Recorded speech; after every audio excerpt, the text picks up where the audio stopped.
Welcome, friends. This is Harshad Parekh inviting you to listen to some of my short writings on philosophy, religion, psychology, spirituality, education, Krishnamurti, and nature. I hope you have a good listening. This is audio tape number 51. Article number 307.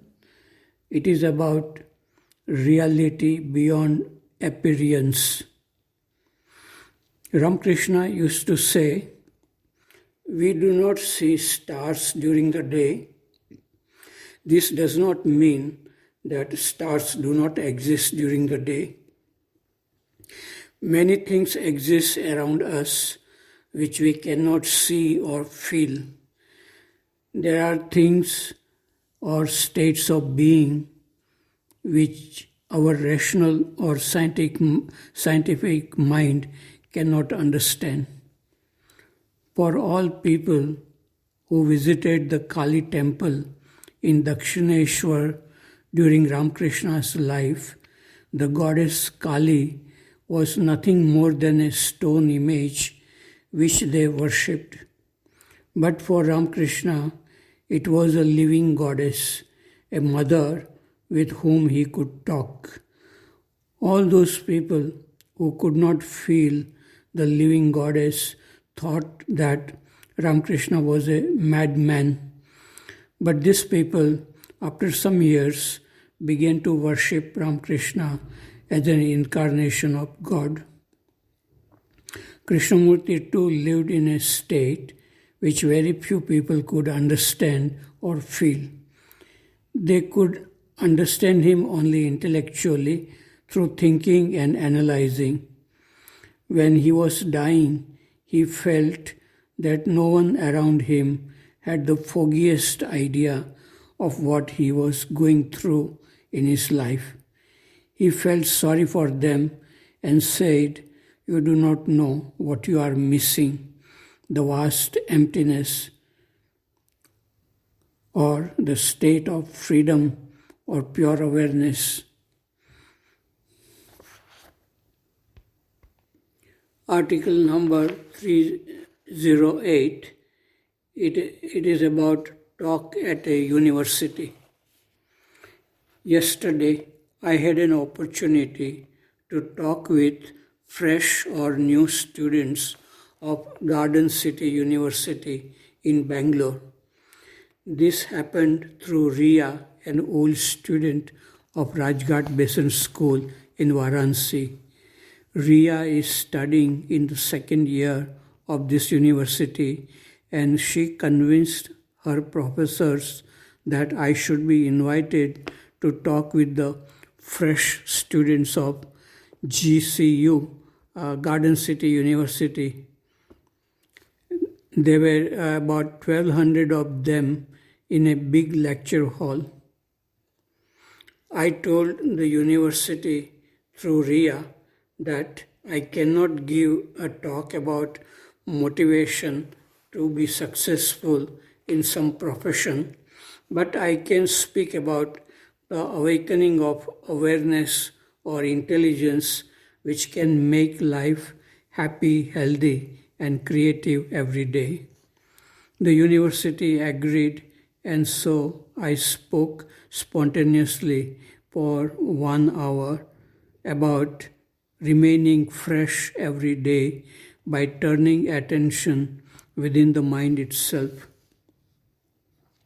We study so much about various subjects through our mind, but we give very little attention to the mind itself, about thoughts coming and disappearing.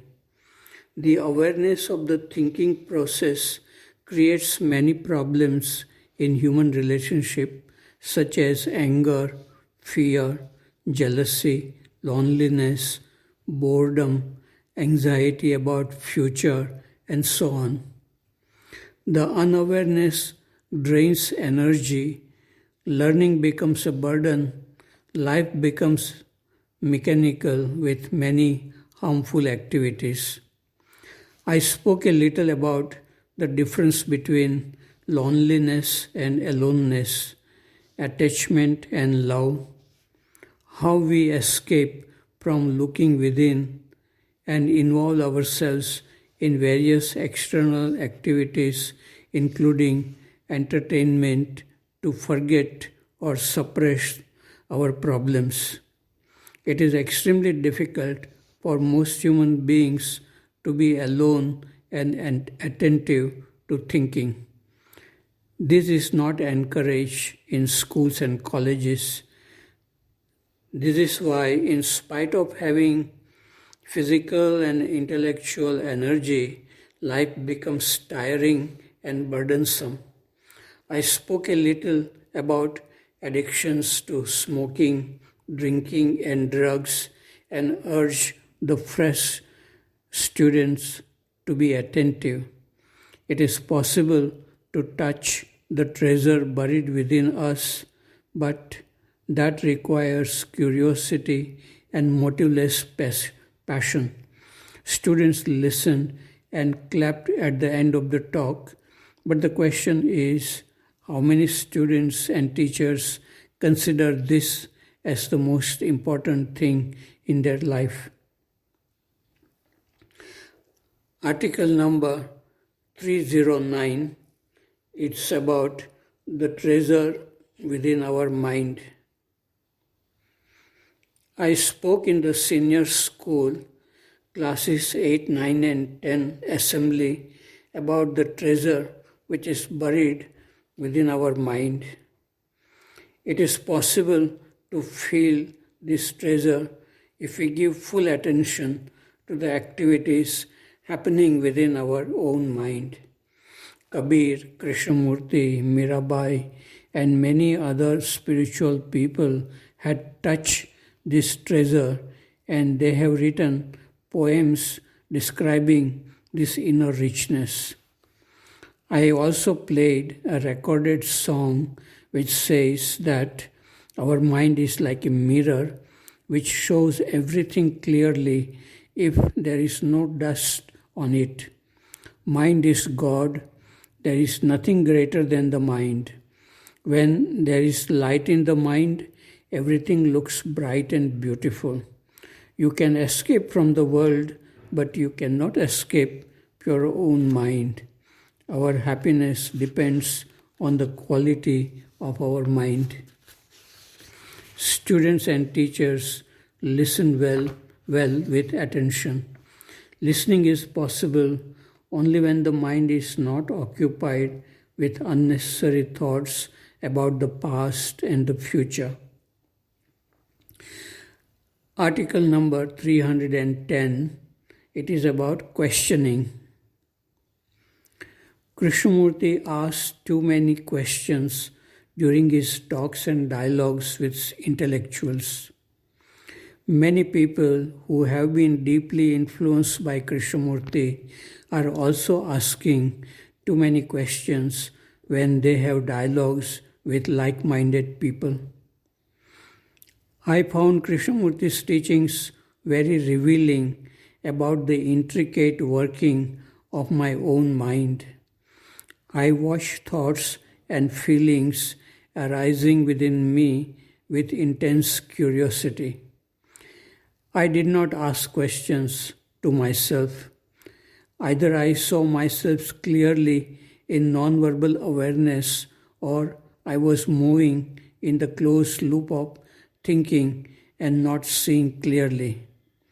If questions arose naturally, I saw that too without trying to find answers. Trying to understand Krishnamurti's teachings or oneself is an unnecessary intellectual activity, making things more complicated. This is my view now. Thinking is an obstacle in seeing things clearly. To see clearly what is at the bottom of a lake, water must be clean and still. The same is true for the mind. I doubt if Krishnamurti asked too many questions to understand human psychological problems. His method of asking questions was not the source of his teachings. The teachings came to him through the silent observation of what is and his sensitivity to nature and human beings. It is wonderful to just look at trees, flowers, birds, clouds, insects, and everything around oneself without trying to understand by asking questions. In the same way, one can look at thoughts and feelings arising. There is newness and beauty in such looking. Article number 311 is about inward looking.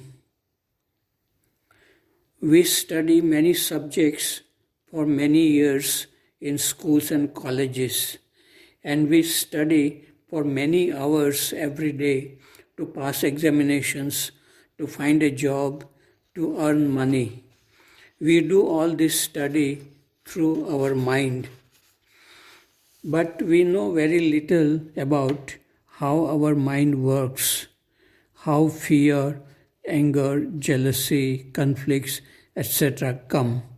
We lack curiosity to watch this phenomena. In spite of having too much knowledge about the external world, we know very little about our own mind. As a result, we remain with problems like fear, anger, jealousy, conflicts. The possibility exists for us to be free and enjoy life, feel love and beauty, if we be curious about our inner world of thinking and feeling. Without coming in direct touch with oneself, there is no freedom, love and beauty. Knowledge gained from reading books will not help much if one continues to remain at thinking level. Seeing clearly is not in the field of thinking. This morning, in a dialogue with some teachers, a teacher kept on reading what Krishnamurti said about fear, compassion, love, etc. But mere reading, thinking about it, discussing about it is not sufficient. One must have curiosity, passion, and alertness to watch one's own mind throughout the day in all daily activities. Without ongoing effortless awareness, knowledge and activities can lead to tiredness and mechanical, habitual way of living. Seeing things clearly without thinking, memory, and images is an amazing non-verbal act. As long as a person has not seen things this way, he would not understand and feel this phenomenon. This way of seeing is beauty, love, freshness, newness. It is a blessing. It is freedom from the known.